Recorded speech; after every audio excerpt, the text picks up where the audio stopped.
Hello friends. In rotational motion, now we'll see the torque acting on a body. Here in this lecture, we have to derive the formula for torque acting on a rotating body. तर मित्रांनो, आपण बघितलं कुठलीही वस्तू तिच्यामध्ये motion produce करण्यासाठी आपल्याला एक तर फोर्स किंवा टॉर्कची गरज पडते. जर आपण त्याच्यावर फोर्स ॲप्लाय केला आणि फोर्स सेंटर ऑफ मासमधून जर पास होतो तर वस्तूमध्ये लिनियर मोशन प्रोड्यूस होते. आणि जर फोर्स इसेंट्रिकली ॲप्लाय केला तर वस्तूमध्ये फोर्सचा रोटेशनल इफेक्ट दिसून येतो, म्हणजेच तो त्याला ॲप्लिकेशन ऑफ टॉर्क म्हणतो आणि वस्तू फिरायला लागते. तर in both the cases we have seen the stories. आपण अगेन्स्ट इनर्शिया काम करतो वगैरे वगैरे. तर आपण इथं थोडंसं ॲनॉलॉजीचा वापर करणार आहे. न्यूटनच्या सेकंड लॉने आपण टेरेस्ट्रियल ऑब्जेक्टसाठी पाहिले की F is equal to mass into acceleration. पण असं ॲज्युम केलं तर mass of body doesn't change during the motion. आणि न्यूटनचा सेकंड लॉ एक्सपांड केला, एक्सप्लोर केला, आपल्याला लक्षात आलं तर force is equal to mass into acceleration. मग आता जर ॲनालॉगस टर्ममध्ये जर फोर्सला आपण टॉर्कने रिप्लेस करतोय इन रोटेशनल मोशन, मासला मोमेंट ऑफ इनर्शियाने आणि ॲक्सलरेशनला अँग्युलर ॲक्सलरेशनने, तर असा फॉर्म्युला तयार व्हायला पाहिजे. तर एक्झॅक्टली असाच फॉर्म्युला तयार होतो. रोटेशनल मोशनमध्ये torque is equal to I into alpha. See basic definition of torque काय आहे? Torque is equal to force into distance. This is the basic definition of torque. Torque is nothing but the rotational effect produce by the force. पण आपल्याला rotational मोशनमध्ये त्याला in terms of moment of inertia आणि angular acceleration अशा पद्धतीने मांडता येतं. आणि हे थेरॉटिकल प्रूफ आपल्याला त्याचं बघायचं आहे, त्याचं डेरिवेशन बघायचं आहे. पण तत्पूर्वी आपण टॉर्क याला एक फिजिकल क्वांटिटी म्हणून रिवाईज करू. ठीक आहे.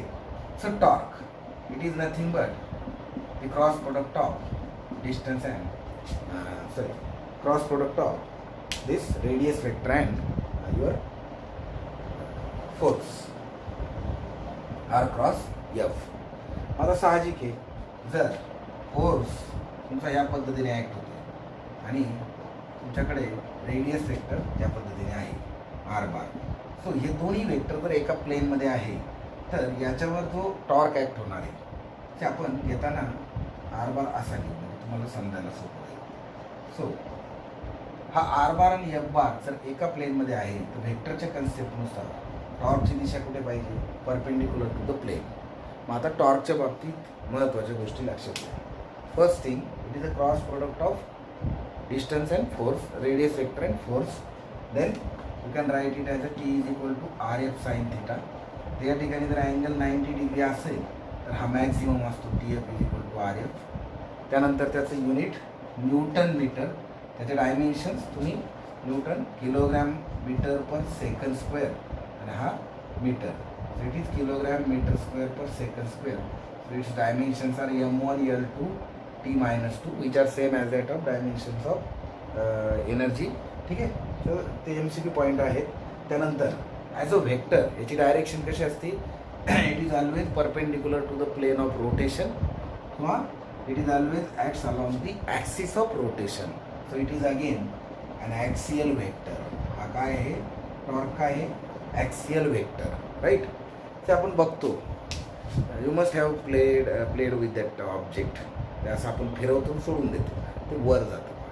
ते वर का जाणार? ते टॉर्कच्या दिशेने जाणार. किंवा आपण फॅनचं रोटेशन बघतो, आपल्याला हवा कुठं लागते? खाली लागते. त्या हिशोबाने फॅनमध्ये रोटेशन होत असतं. जर आपण फॅन बंद केला तर बंद केल्यानंतर अँग्युलर ॲक्सलरेशनची दिशा बदलते आणि मग त्या ठिकाणी टॉर्कची दिशा बदलते. ठीक आहे. एनिवे त्याचं आपल्याला गरज नाही. आपण ॲज अ फिजिकल क्वांटिटी म्हणून एवढ्या याच्यातही टॉर्क समजून घेऊ शकतो. ठीक आहे. So torque is equal to, टॉर्कची बेसिक डेफिनेशन काय? It is a rotational effect produced by the force. Mathematically, it is distance of that force from the axis of rotation multiplied by magnitude of force. ठीक आहे. बाकी त्याचं unit dimension तुमच्या समोर आहे. आता आपल्याला एक्झॅक्टली डिराईव्ह करायचं आहे formula for torque in rotational motion. So बोर्डाला ह्या टॉपिकवर अनेक वेळेस प्रश्न विचारले गेले आहेत की obtain an expression for torque acting on a rotating body. See तुम्हाला हे कन्सेप्ट क्लिअर पाहिजे की without application of torque we cannot produce the force. Now that is clear. Now आपण मॅथमॅटिकली विचार करतोय to solve the examples, to solve the numerical, to solve the practical problems. ठीक आहे. म्हणून आपल्याला टॉर्कचा फॉर्म्युला कसा तयार झाला हे माहीत पाहिजे. तर पुन्हा ती स्टोरी रिपीट होणार आहे. फिजिक्स एक तुम्हाला मी फिजिक्सच्या बाबतीत एक भारी गोष्ट सांगतो. फिजिक्समध्ये चॅप्टरमध्ये सर्व डेरिव्हेशन एका पट्ट्यात चालतात. एक सिमिलर टाईप ऑफ लँग्वेज असते, एक बेसिक थीम असते. लाईक आपण एनर्जीचं डेरिव्हेशन काढलं, पार्टिकल्स कन्सिडर केले, एका पार्टिकलची एनर्जी काढली, सगळ्यांची बेरीज केली. त्यानंतर आपण अँग्युलर मोमेंटमचं डेरिव्हेशन काढलं, त्यामध्ये एका पार्टिकलला कन्सिडर केलं, त्याचं लिनियर मोमेंटम काढलं, नंतर अँग्युलर मोमेंटम काढलं आणि सगळ्यांची बेरीज केली. एक्झॅक्टली आपल्याला तेच करायचं आहे इथे देखील. मग आपण काय करू, एक बॉडी कन्सिडर करू ऑफ एनी शेप. ठीक आहे. Let this body is performing rotational motion about certain axis passing through the point O with angular acceleration alpha.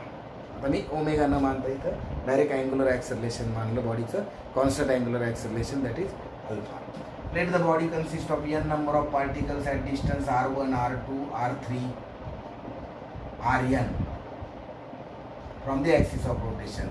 Masses of particles are m1, m2, m3, mn. ठीक आहे. ती story लिहायची. Let m1, m2, mn be the masses of particle, r1, r2, rn be their distances from the axis of rotation. Then what is required? See, we have to find out torque of individual particle. That means we must need the individual acceleration to find out the forces and then torque. So let, आता प्रत्येक particle त्याची separate circular motion करतोय, म्हणजे त्याच्या circular मोशनचा फक्त centre सगळे axis of रोटेशनवर आहे, त्याचे रेडियस मात्र वेगळे आहे.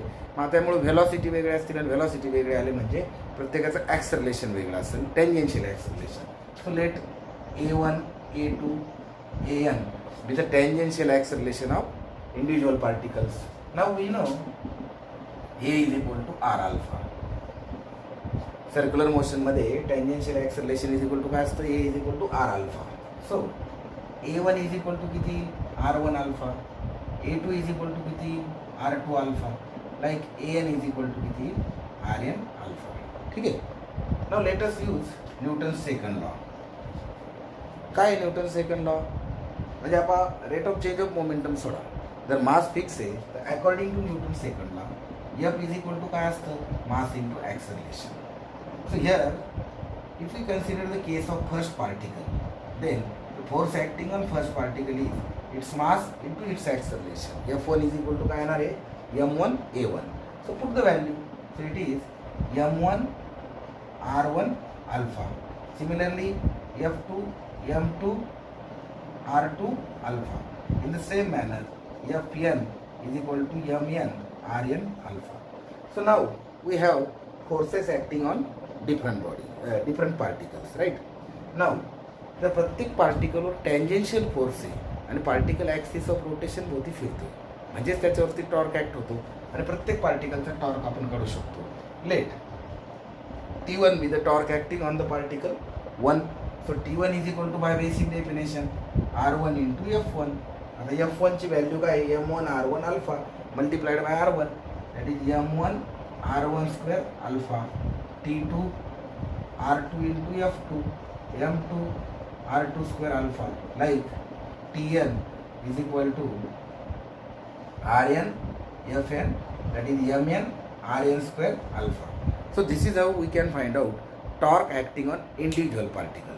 So now we have torques acting on different particles. Now the torque acting on a body is nothing but the sum of individual torques. So we can write final torque T is equal to T1 plus T2 plus Tn. So let us put the values. So here it is m1 r1 square alpha plus m2 r2 square alpha plus mn rn square alpha. So let us take alpha common and the remaining quantity is, as you know, we can write mi ri square, I is equal to 1 to n into alpha. Now this is nothing but the moment of inertia and hence T is equal to I alpha. So this is the required expression for the torque acting on a rotating body. So now we have a relation T is equal to I alpha. So using this relation you can always find out torque acting on a rotating body if the moment of inertia and alpha is given to you. So anyway, there are lot of combinations in this case because we have I is equal L is equal to I omega, E is equal to I 1/2 I omega square, then T is equal to I alpha. So there are always problems asked on the basis of the combination of the relations. So for that you have to practice at least 50 MCQs on each chapter, right? वेगवेगळ्या प्रकारचे 50 ते 60 MCQ जर तुम्ही सोडवले तर बऱ्यापैकी हे फॉर्म्युले use होतात. कारण फॉर्म्युले सोपे आहेत, डेरिव्हेशन सोपे आहेत, but due to lack of practice मुलं त्याला फायनल जजमेंटपर्यंत जाऊ शकत नाही. This is what we are seeing since last 8 to 10 years in the classrooms, in the exams. आणि म्हणून मी मुलांना सांगतो की फिजिक्स अवघड नाही. Physics is a subject which requires lot of practice, lot of combination. तुम्हाला ट्रायल अँड एरर्स करावं लागतात तर तो समज. ठीक आहे. एनिवे आता आपण रोटेशनल मोशनच्या शेवटच्या टप्प्यात आलो आहे, rolling motion. So let us complete rolling motion. So you must have seen rolling in your surrounding. आपण मोशनमध्ये आपण रोज गाडी चालवतो, राईट? रोजची रोज आपण गाडी चालवतो. मग आता गाडीने तुम्ही, मोटरसायकलवर तुम्ही क्लासला येता, कारने तुम्ही फिरायला जाता. सो तुमच्या कारमध्ये, तुमच्या मोटरसायकलमध्ये there is a rolling motion, right? कुठे आहे ती? Exactly it is in the wheels, right? Wheel काय करतायत? कारचे व्हील काय करतायत? They rotate, right? They rotate about themselves and translate in the forward direction. आणि ही जी मोशन आहे हिला म्हणता येईल rolling motion, right?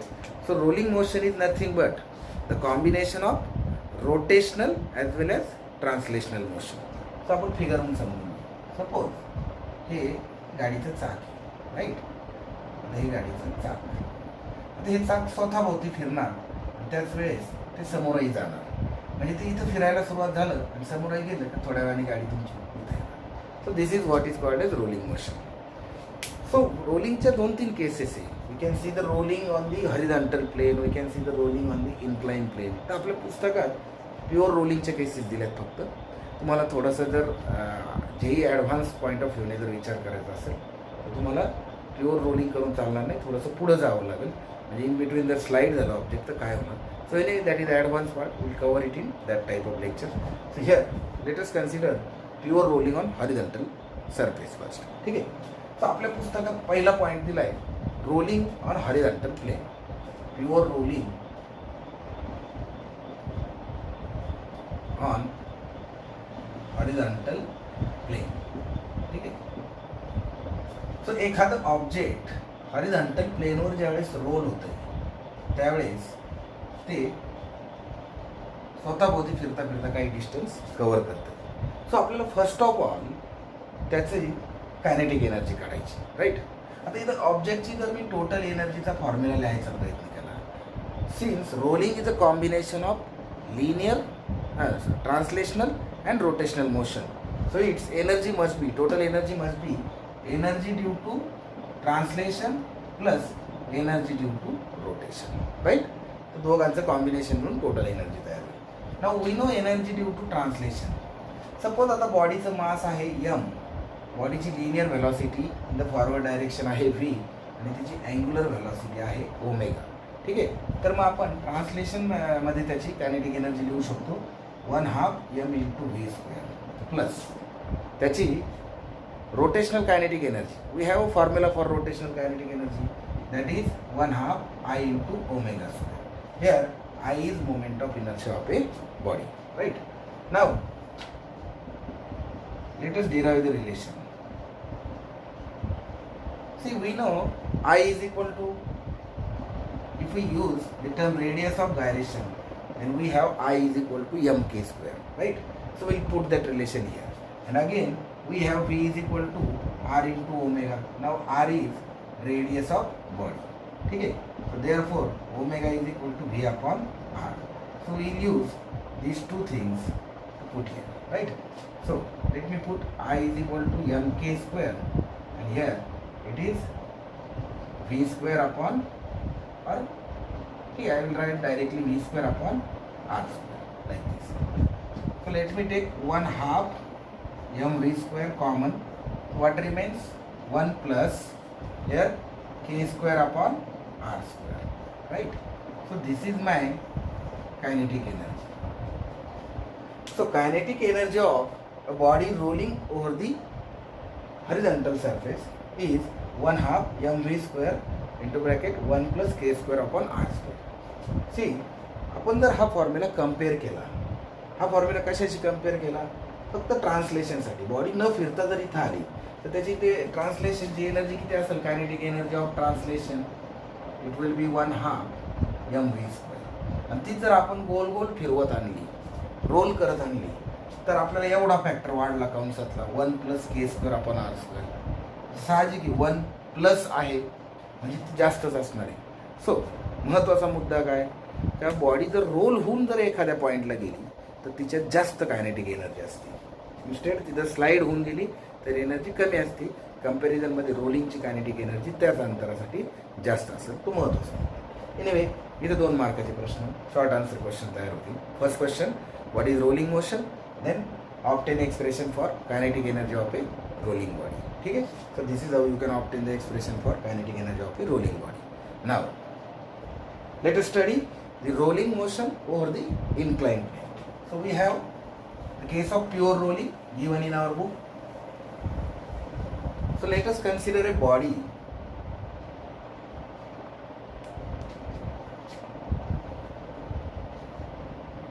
at height h from the ground surface, and now it has to roll over the inclined plane, which is inclined at angle theta with the horizontal. Let the distance of this inclination is s. Right? आता आपल्याला जर आपण body इथनं सोडून दिली तर it will roll down and it will come here. ठीक आहे.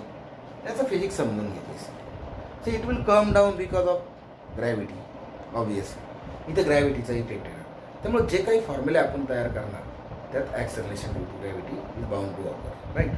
सो आपल्याला इथं बेसिकली ह्या बॉडीची व्हेलॉसिटी अँड ॲक्सलरेशन या 2 गोष्टी इंटरेस्ट.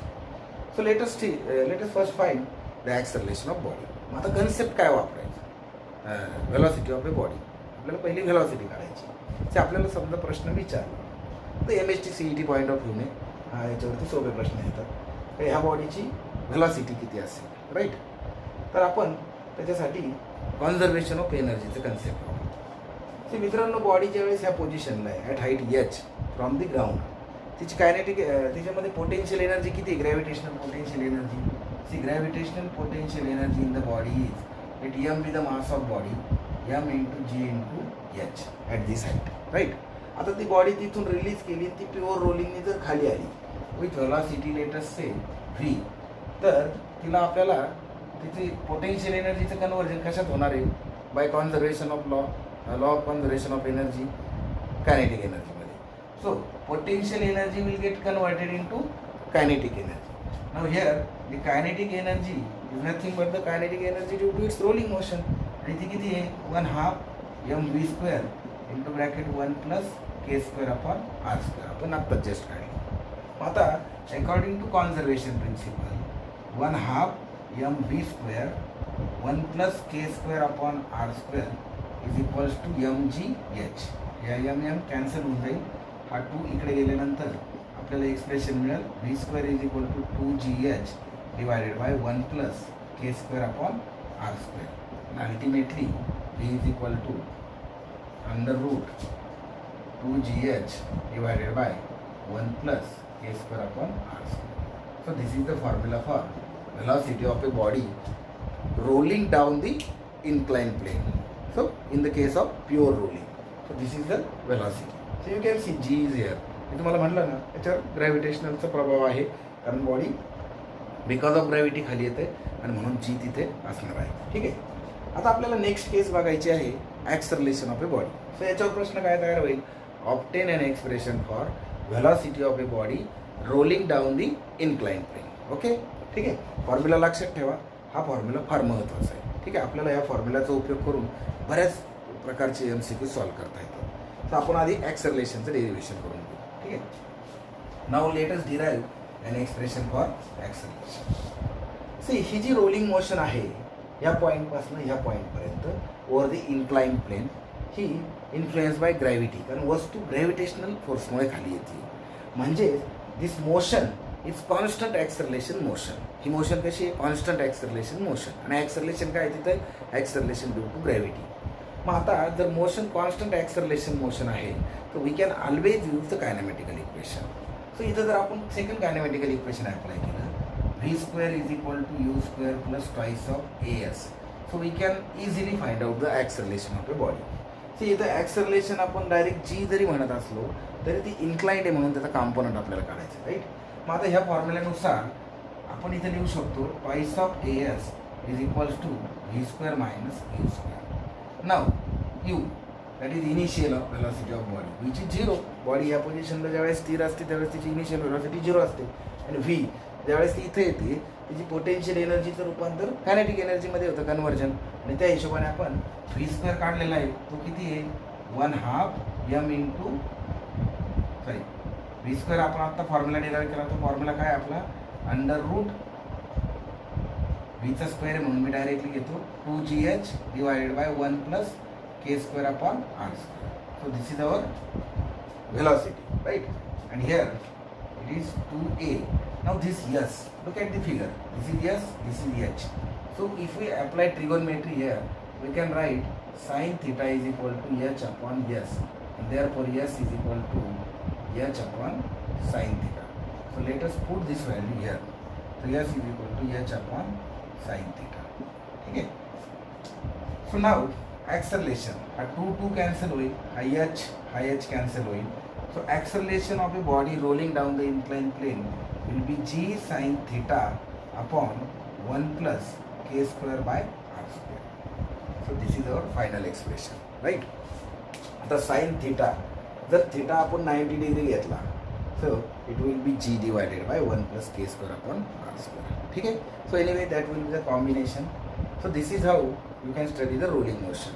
आता आपल्याला याच्यात काही केसेस बघायचे. सो त्या केसेस आपण क्विकली बघू, ज्या पद्धतीने समजवतो. ठीक आहे. So we have seen 3 different cases, 3 different things in rolling motion. In rolling motion, kinetic energy is 1/2 mv square 1 plus k square upon r square.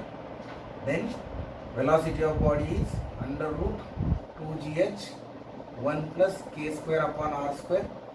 And acceleration of body rolling down the inclined plane is g sin theta upon 1 plus k square by r square. Okay, so these are the 3 important formula for rolling motion.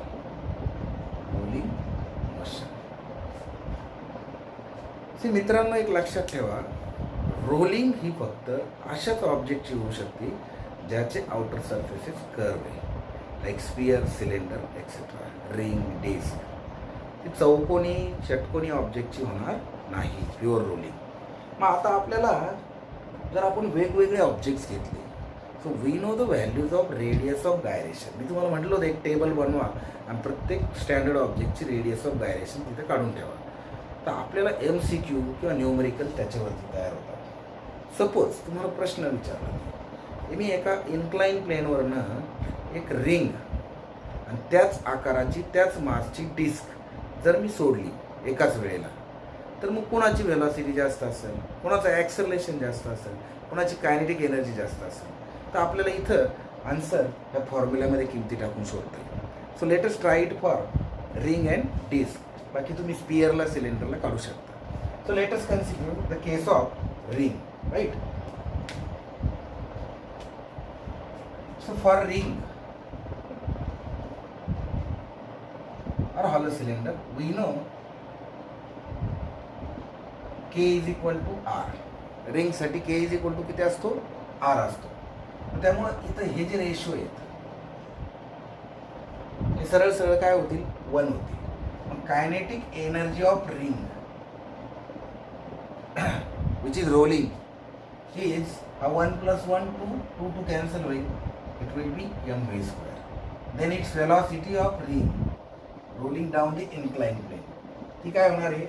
हा इथं k square by k r square by r square 1 होईल. 1 plus 1 2 cancel under root gh, and that of acceleration of ring it will be Again here 2 g sin theta upon. So these are the formula for rolling motion of a ring. Similarly, we can find out for disc. For disc, we know k is equal to r by root 2. So let us first find out kinetic energy. So kinetic energy of disc is, so k is equal to r by root 2. So k square is equal to r square by 2r square. So it will get cancelled. So 1 by 2 plus 1, that is 3 by 2. So it will become 3 by 4 mv square. किती होईल ते 3 by 4 mv square. म्हणजे डिस्कची kinetic energy रिंगपेक्षा कमी आहे. Let us see the velocity of disc. त्याच आकाराची disk जर आपण इन्क्लाइन प्लेनवरून सोडली तर व्हेलॉसिटीचं काय होईल? सो इथं 3 by 2 तो 2 वर जाईल 4 by 3 gh. So under root 4 by 3 gh. So 4 by 3 1 point something येईल म्हणजे it is again more, right? ते जास्त असणार. आणि acceleration of disc, acceleration of डिस्कमध्ये काय येईल?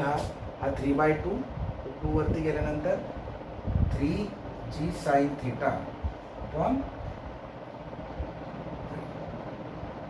2g sin theta upon 3. So acceleration इथे कमी होईल.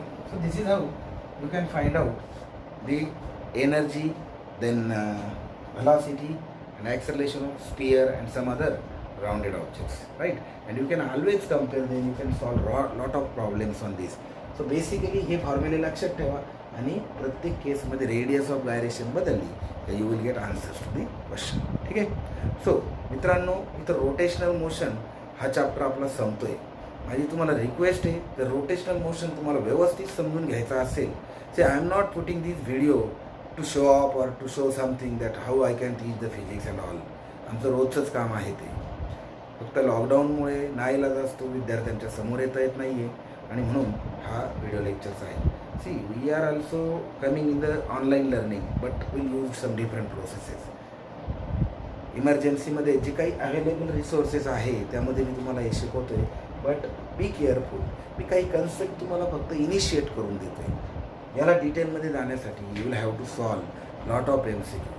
सी 2-4 MCQ मी इथं बोर्डवर लिहून ठेवून व्हिडिओ तयार करायला it will not add any value.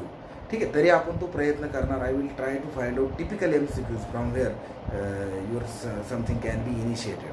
But my suggestion to you is that please try to understand the chapter whether it is CBSE or state board and try to solve the theoretical questions and the numerical based on the chapter given in the textbook itself. That will add the proper value, right? ते तुमच्या जास्त फायद्याचं आहे.